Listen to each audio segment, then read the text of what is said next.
Good evening, my name is Dante and welcome back to my channel. On this channel, I discuss strange and obscure media. If you've been keeping up with my Not Safe for Life album series, you've probably figured it out by now that I am a fan of the funeral doom genre. I would go as far as to say it is one of my favorite categories in music. I don't discriminate either. I enjoy anything from the beautiful atmospheric works of Shape of Despair to the hideously depraved sounds of Wormphlegm. In fact, I covered the latter of the two in one of my previous videos. One aspect I find so interesting about Wormphlegm is that their extreme approach to funeral doom and lyrical themes of torture inspired an entire wave of similar artists throughout the 2000s. This became its own subcategory known as torture doom.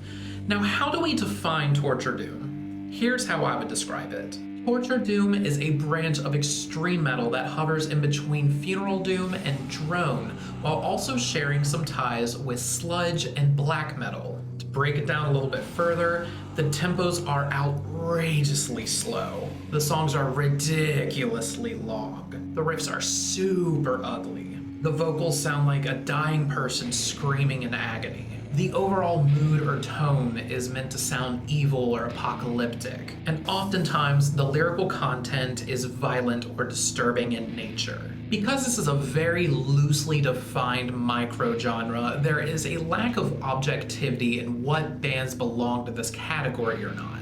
So I will be discussing the bands that I feel fall into this niche. You may agree with my selections, or you may not. Just don't be an asshole about it. So let's get into it, shall we? There are a few different bands who are cited as contributing to this niche, whether directly or indirectly. The first band that I feel are worth noting are Abruptum, a Swedish act who began at the tail end of the 1980s. These folks are a pretty significant piece of black metal history, as one of the sole members known as It was the founder of the True Satanist Horde, one of the black metal circles in Sweden at the time. The band's earliest demos were rooted in a mix of death, doom, and black metal, with cavernous riffs, slow ritualistic drumming, and demonic screamed vocals. Their sound shifted away from traditional song structures and leaned more into sprawling, improvised compositions. In 1993, they released their debut album, Obscuritatem ad voco Amplecterime, which consists of 2 songs, both 25 minutes in length. While chaotic up-tempo blasts show up sporadically, much of the album is very spacious with its loose structures and shrill guitar lines. The vocals are mostly just maniacal screams, and from my own listening experience, it doesn't seem as though there are any coherent lyrics in the mix. Production-wise, I'm reminded a lot of the engulfing low-end tones of Thurgathon and Disembowelment. Everything sounds like it's being played at the bottom of an ocean, or more appropriately, the pits of hell. For additional context, let me quote an interview with band member It when he was asked about the recording process of Abruptum's music. It's true ritualistic and tenebrous/torturous music. Whatever happens in the studio while recording is both too painful and too private to discuss. Those fuck-offs out there who do not believe in our torture, go and die. Abruptum are original and we are the superior ones, so everybody spreading rumors are just jealous and have to be killed for that. Anyway, this type of slowed down black metal with noise, ambiance, and super lengthy compositions was new and unusual in the world of extreme metal at the time. Over the years, the influence of Abruptum has carried over to other artists who mix noise and black metal, such as Gnaw Their Tongues and Stalag. Likewise, this influence would also resonate in the realms of extreme doom down the line. Another band who began around the same time as Abruptum were Mordor, an elusive act from Switzerland. Mordor are weird, man. I primarily know them through 2 demos. Odes, which was released in 1990, and Shetha, released in 1992. Mordor's music takes on sparse programmed drums, gothy, chorus-soaked guitar lines, distorted vocals that are either spoken or growled, and eerie dungeon synth-sounding keyboards. They're pretty widely considered online to be one of the first funeral doom bands, but I've always found them to be way too out there and experimental to properly fit into that category alone. The combination of these elements made for a strange blend of industrial, synthy, droning sounding metal that nobody had ever really done before. This, paired with imagery of castles and majestic song titles dedicated to various historical figures and musicians, painted this creepy, primitive dungeon aesthetic that one could associate with later torture doom acts.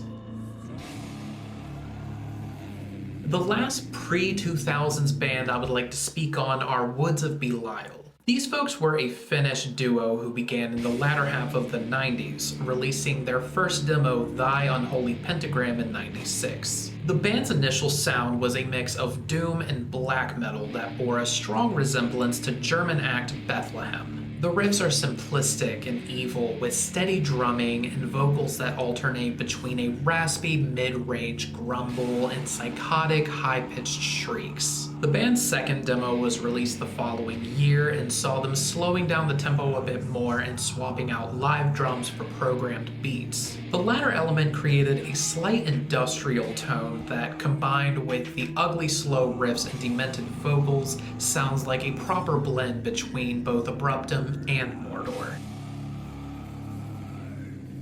Alright, so now we're in the 2000s. At this point in time, more bands were starting to appear within the funeral doom genre. The same could be said about drone metal artists such as Earth, Boris, and Sun. Likewise, sludge metal was getting pushed further and further into more extreme territory. And of course, black metal was well established, and artists were finding ways to bind elements of the sound to other genres. So let's do a quick recap on Wormflim. I'll be keeping this a bit brief since I did discuss these folks in my Not Safe for Life album series, but they are essential to the topic. Wormflim were an elusive Finnish act who released their first demo in 2001. The demo consists of a 32-minute track of ugly, evil-sounding funeral doom. Super gnarly riffs, shrieking vocals, and a lyrical concept detailing the torture and death of various religious and political figures. This demo became notorious in underground metal circles, especially online doom forums. This demo was followed by a full-length album titled Tomb of the Ancient King in 2006, which dropped the gory lyrical content but still retained their inaccessible musical approach. Overall, it is safe to draw the circle around Wormflim's name and identify them as being the ultimate torture doom act. Another band who made themselves known the same year as Khanate demo were Khanate, a four-piece act from the United States. These folks were significant in further pushing the boundaries of what could still be considered doom. They're a bit of an outlier from other bands on this list, as their riffing style isn't the same spacious trudging that will become a common factor as we go on. Their debut album is a cross between sludge, doom, and drone, with a ton of feedback, sparse drumming, maniacal screamed vocals, and cryptic lyrics about violence and murder. It's worth noting that this band features Stephen O'Malley from Sun, who have become perhaps the most universally recognized artists within drone metal as a whole. After Khane's debut, their sound lost most of its foundation in sludge doom and leaned a bit more into an unstructured, experimental approach. From this point on, I feel that extreme doom became an umbrella term that covered funeral doom artists as well as those that lean more towards sludge and drone. You'll see as we go on that I'll be bouncing back and forth between the two a bit. The next band I'm going to discuss are Planet AIDS. Ooh. These folks were a Dutch act who, in 2004, released their one and only EP titled Apocalyptic AIDS. This was a single track, 28 minutes in length, which combined an oddly diverse mix of musical styles. So they had super droney, low-tuned guitars, noise textures, hateful mid-range growls over catchy industrial beats. This description may sound similar to that Swiss band Mordor that I mentioned earlier in the video, but while Mordor had more of a primitive dungeon synth type of approach, Planet AIDS were extremely cold and urban. I I'm not joking though, the combination of drone metal and electronic beats in this track is oddly danceable. I couldn't get into Apocalyptic Aids when I first heard it about 15 or so years ago, but listening back on it these past few weeks, it's held up surprisingly well. Anyway, I would say that this EP is one of the more novelty examples of tortured doom, and probably one of the most interesting combinations of subgenres that I've heard in extreme music altogether. A related act to Planet AIDS were Bunker, a four-piece band from Belgium. Aside from a few demos and splits, they released two full-length albums, Bludgeon, which was released in 2004, and Nullify, which was released 5 years later. In place of guitar, Bunker features two distorted basses, which are played alongside ambient synth, huge pounding drum lines, and mid-range screamed vocals. Both albums respectively feature only one track, each clocking at over an hour in length. The riffs are very texture-based with screeching feedback, while the vocals cry out with lyrics of agony and suffering. The overall production is very reverb-heavy, especially on the vocals and drums, which sound as though they were recorded inside of a huge cement tunnel. Admittedly, Bunker never really did it for me. I appreciate their concept, but the times I've listened to either of their albums, it just didn't really click. However, I feel very differently about the next band we'll be discussing. Otesanek were a six-piece from Philadelphia who seemed to take influence from the abrasive urban tones of Connacht. Their overall musical approach could be summed up as a sludgy, angry-sounding drone metal. There are two vocalists who alternate lyrics over one another. One is a low, deathy gurgle, while the other is more of a mid-range shout. The guitars are super gravelly, sustained chords that trudge along sporadic drum crashes, with song lengths pushing beyond 20 minutes. They released a full-length album in 2004 and an EP in 2009 alongside a demo and a couple of splits. I find that their best work was a track titled Narcotic Hues, which was featured on a split with Japanese death doom act Coffins in 2007. What I particularly like about Otesanek is that something about their tone and vocal performance make me think of some sort of deconstructed death metal played at like a quarter of the speed. While I don't know the lyrical themes of the music, it just makes me think of dystopian cities, homelessness, crippling drug addiction. Just overall, I find their sound very despondent and effective. The next band are Monarch, who reigned from France. These folks were one of the more prolific acts of the bunch, having released 8 full-length albums and even more EPs and splits over the course of 19 years. There was a pretty gradual shift in sound over the course of their time together, too.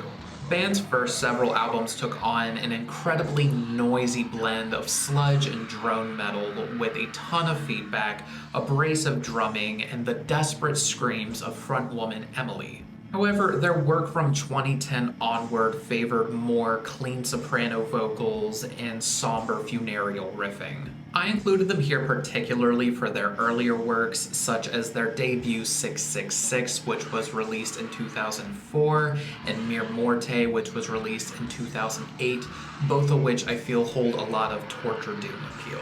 As a whole though, I have always found these folks one of the most unique and interesting bands in extreme doom, and nowhere near enough people talk about them. Alright, the next band on this list are perhaps one of the most well-known of the bunch. Moss were a trio from England who made a pretty decent name for themselves in the more extreme side of doom metal. Despite only having one guitarist and no bass, their tone was pretty massive and swallows you whole as you listen. Their work bridged the gaps between sludge, drone, and funeral doom with apocalyptic riffs, steady drumming, and echoing mid-range screams. They released a decent handful of demos and splits, as well as 3 full-length albums. Their first album was Chthonic Rites in 2005. The second was Subtemplum in 2007, which is my personal favorite of theirs. I feel that Subtemplum really saw the band coming into their own and most effectively creating a hellish and terrifying atmosphere. The third and final album was Horrible Night in 2013, which was a bit more accessible than its predecessors, taking on a sort of stoner-tinged sludge doom in the vein of Burning Witch or Cough. The The next band are Black Bile from Cyprus, who released a single demo titled Colloquial Meditation in 2006. I actually didn't know what the word colloquial meant, but supposedly it pertains to a chamber in which the intestinal, reproductive, and urinary tracts all discharge their contents. So I'm guessing that's a poop reference. Anyhow, this demo is a single track clocking at 28 minutes. The musical style is pretty closely derived from Wormflim, taking on a lo-fi, dissonant approach to funeral doom. The tones are super fuzzy and gritty, while the vocals are on the raspy, screechy side of things. The song sticks to a pretty simple repetition for the first 10 minutes, but then kicks into a creepy, black metalish guitar melody and builds from there. At times, the vocals lean a bit into silencer-sounding territory, which I personally wasn't all that into, but it at least didn't sound out of place for what they were trying to do. One thing that I like about the demo is that the drums are surprisingly nuanced for the style and aren't afraid to throw in some variations and fills here and there. In fact, there is a very, very slow drum solo towards the middle of the song, which just isn't something that you hear very often in this style. As a whole though, Black Bile pulled off some pretty solid Wormflim inspired funeral doom with all of the gross, sewer, dungeon floor vibes that make this niche special. The next band are Vaughn, who I covered in a previous video, so I'll just be doing a brief recap on them. These folks were an anonymous act from Norway who released 2 albums, Victim 1 Agony in 2006 and Victim 1 Ecstasy in 2010. Both albums are hour-long tracks that combine gritty drone metal guitars, loud industrial and noise elements, as well as looped sounds of a woman screaming in horror and samples from adult films. These folks probably compare the most to Planet AIDS, though Vaughn's sound is a lot less structured and more abstract. I would say that they are the least metal of the artists on this list, as their sound kind of borders on harsh noise for the most part. The overall conceptual theme of Vaughn's music is based on the torture and murder of its victim, and though the 2 albums were meant to be part of a trilogy, a 3rd album was never released. The next band are Funeralium, a 4-piece act from France. If the name didn't suggest it, these folks are more of a straightforward funeral doom act, though in the particularly ugly and uncomfortably depressive persuasion like Worship. Spacious, apocalyptic riffs are driven by simplistic drums and vocals alternating between deep growls and blackened sounding shrieks. They've released 4 albums, though my preferences lie with their self-titled debut from 2007. On that album in particular, the lyrical themes focus on sickness and agony in a way that reminds me of body horror films. Like people becoming deformed and suffering in hospital beds, begging to be put out of their misery. I also appreciate that the band's guitar tone and clean interlude melodies remind me of Old Bethlehem, who I absolutely love. The next band I'll be discussing are Senthil, who were a trio from Houston, Texas. They released a split with Portuguese act Bosque, a demo titled Crypticora Fislit in 2005, and an EP titled Septisemesis in 2007. Their overall sound was a very lo-fi and fuzzy take on funeral doom with some leanings towards depressive black metal. The vocals are screechy, coughing, mutated howls and shrieks. Supposedly, the members who handled vocals were choking themselves with chains throughout the recording, which may just be bullshit, but considering the sounds they make in their music, I would not be shocked to find out was true. Both Crypticora Fislit and Septisemesis were released on limited runs of CD and cassette respectively, with the inner booklets smeared with the band members' blood. Interestingly, there is a lot of demand on Discogs for a copy of the Septisemesis tape, as quite a few people have been trying to make offers for it as far back as 2012. There's very little information out there about the members of this band, but one of the guitarists under the stage name Wretch apparently took their life in 2005. What we do know is that the other guitarist and vocalist under the stage name Sadist has quite a few other projects under their belt, mostly within black metal. One of those projects is Navath. Navath was a one-man project of this member Sadist from Senthil, but in this project he went under the stage name Plague. He released a demo in 2008, followed by a debut album, Enveloped in a Diseased Abyss, that same year. As someone who has a love and fascination for disturbing music, I am not mincing words when I say that Enveloped in a Diseased Abyss is one of the most terrifying albums I've ever listened to. This album is a bit of an outlier from other selections on this list in that it's not quite funeral doom or drone metal, rather some of the filthiest black doom imaginable. So while it's not as outrageously slow as the others, it is no less disturbing by any means. Basically think of Wormflim, but just sped up a little bit. The production is raw, the riffs are absolutely cacophonous, the vocals are hateful screams and rasps, and the drums alternate between steady open crashes and mid-tempo double bass sections. Passages of dark ambient and noise weave into the mix, further accentuating the dissonant and staticky tones of the guitars. Generally, I consider this album incredibly effective, not just for this particular niche, but for extreme metal as a whole. All you Dragged in the Sunlight fans out there, you need to hear this album if you haven't already. The next band are a short-lived act from Oregon known as Münn. Münn were a trio that were active in the latter half of the 2000s, who I would say carved out a nice little corner for themselves at the very bottom of the doom iceberg.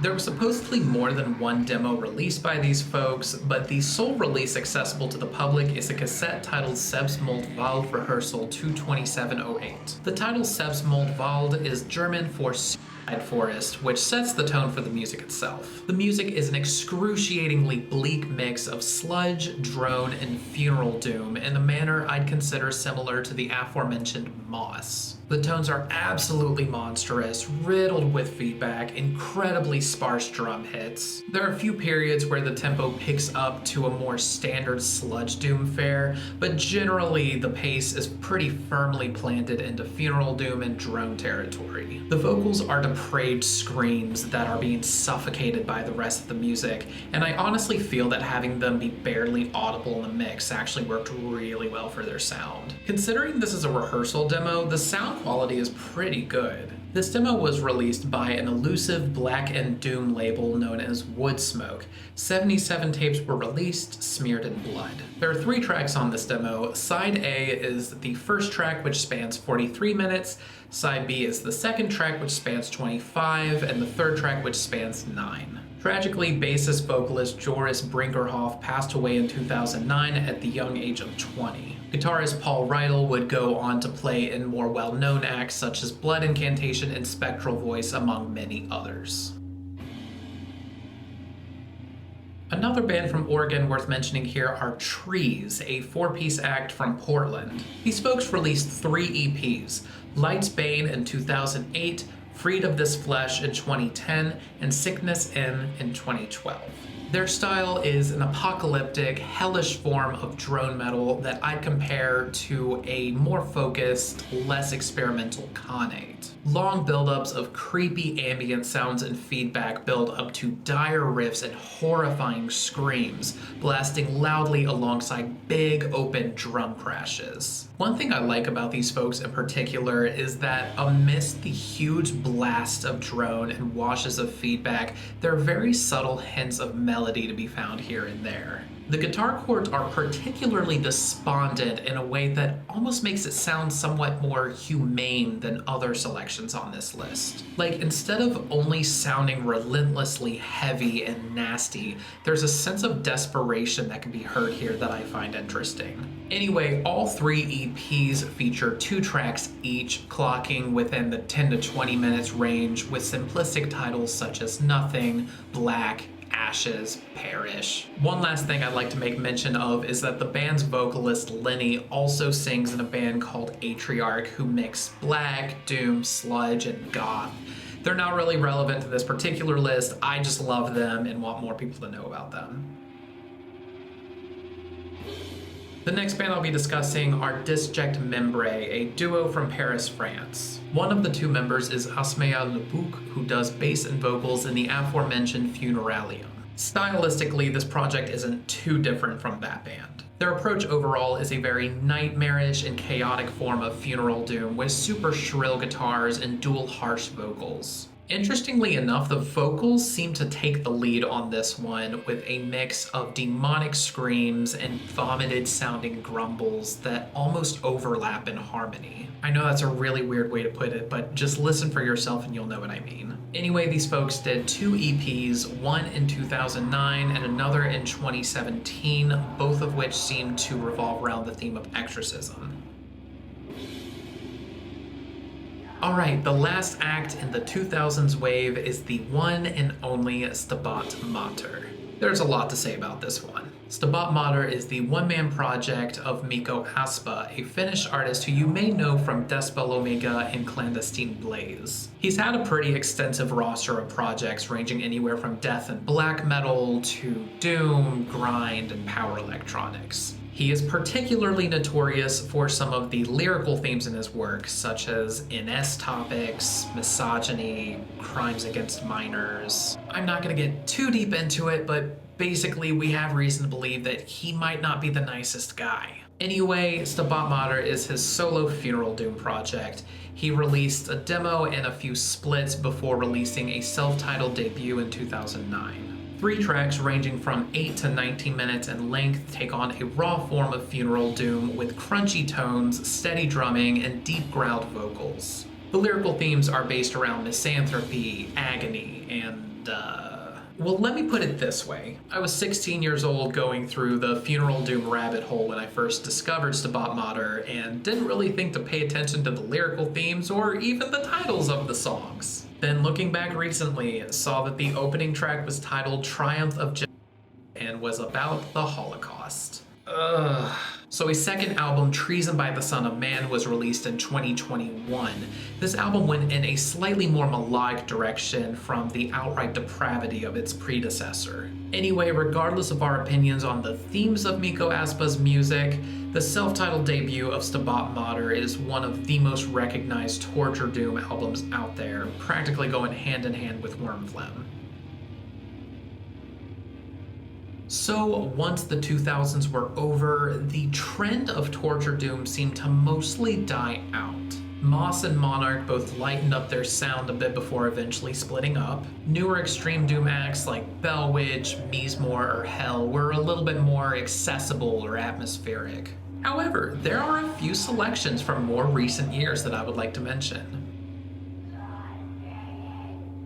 Lacrimae Reum are a trio from Chile who have lingered in obscurity since 2005. Starting out as a one-man project, they released a demo titled Voices Through the Black Corridor in 2005 and an EP titled Mortui Sapilliant Mortuus the following year. It was very atmospheric and somber, featuring Gregorian chants and keyboards alongside deep growls and simplistic riffs. In 2017, they returned as a 3-piece band and released a full-length album titled The Flies. Despite retaining the pianos and clean chants of their previous works, The Flies is absolutely ghastly. Hideous, discordant guitar lines twist and morph together over steady drumming. Deep growls and demonic shrieks wail over top of one another, and ghostly chants and pianos add an infernal-sounding touch. While normally these latter characteristics would lighten a band's sound up a bit, the way it was done on The Flies sounds straight up macabre. I had been familiar with this project since long before this album was out, and I never would have expected they would have come out with something that sounded like this. Fans of both Wormphlegm and Tyranny absolutely need to give this one a listen. It is horrifying in the best way possible.